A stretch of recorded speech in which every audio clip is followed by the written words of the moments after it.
Hey my dwarfs, welcome back to my channel. This is a part 1 of the part 2 series of this video where I'm going to show you how I draw this Starry Night. In the first video I will show you how I drew the house, and in the second part I will show you how I draw the background. So let's get started. The first step that I did was to create a color palette on an empty layer. I did that because I wanted a rough idea of the color palette and the color theme that I'm going to use in this video. Then I start creating basic shapes by using pen tool and selecting the colors from my color palette that I laid down before. Here's a list of some of the tools and their shortcuts that I'll be using throughout this video. Though there is a shape maker tool already available in the tools panel, but I prefer using the pen tool because it gives me more of choice of what kind of shape I want to create. So for the overall color look, I chose a basic dark browns and different shades of browns and a very dark grayish blue for the outlines of the house because I'm doing a nighttime painting, so I really want that to be a very nice and saturated dark colors. Now I'm going in with the direct selection tool and just fixing up some of the anchor points and fixing up the shapes, aligning them properly. You will notice that when you're using pen tool, the direct selection tool will be a lot more handy and you'll be using these two tools simultaneously. Here for the windows, I'm using the shape tool rather than the pen tool because creating circles, I feel like it's better basic and default shape tool rather than creating a circle manually. So I just did that and now I'm using pen tool again to create further details. So for my inner windows, I changed and set it up to bright yellow. The reason for that is I want to reflect a bright yellow and orange light coming out of the house. Here I'm doing some more tweaks and adjustments to the basic shapes.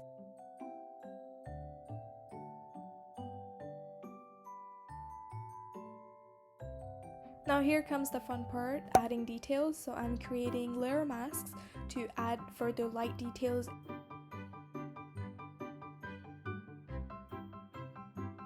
On the wooden rims around the windows, I'm creating this nice blended halo effect that the light is glowing from within and hitting the surfaces and reflecting off.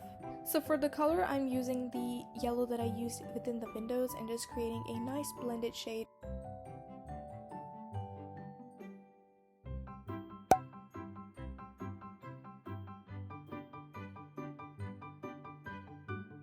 Now I'm creating more masking layers and adding some textures and highlights and shadows. For textures, I'm going very light-handed with very light and muted colors such as light brown and light blue for a very aesthetic look, and I'm just adding different shades and shadows. And for the light, I'm using a yellowish color for internal light reflection and a turquoise color for an outer light.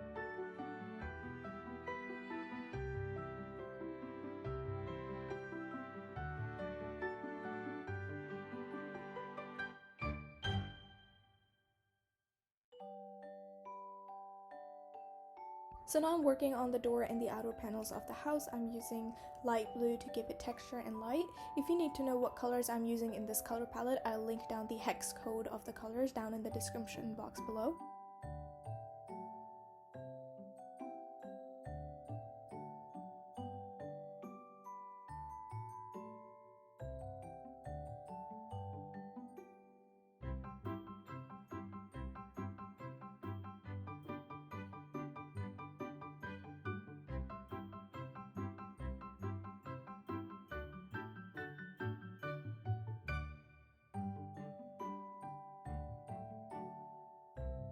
It's now time for adding some highlights. I'm creating a separate layer mask and creating solid lines and using the hard round brush with full opacity.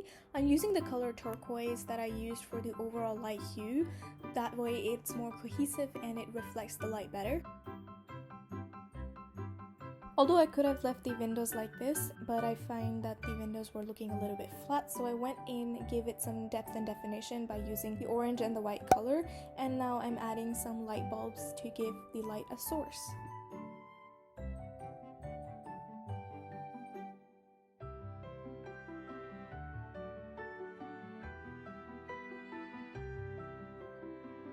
For the final touches, I created more highlights by using solid white on the bricks and just gave it a very nice highlighted glossy look. And I created another layer mask and set it up to color dodge and used a very dark, very saturated blue and purple and just gave it a nice hue over the house. Thank you so much for watching the part 1 out of part 2 series. In this video I showed you how I created the house, and in the next series I will show you how I created the background. So thank you so much, and if you like the content in the video, feel free to give it a thumbs up and make sure to subscribe to my channel. Make sure to follow me on my Instagram and Facebook page at Starry Dwarf, and thank you very much. I'll see you in my next video. Bye!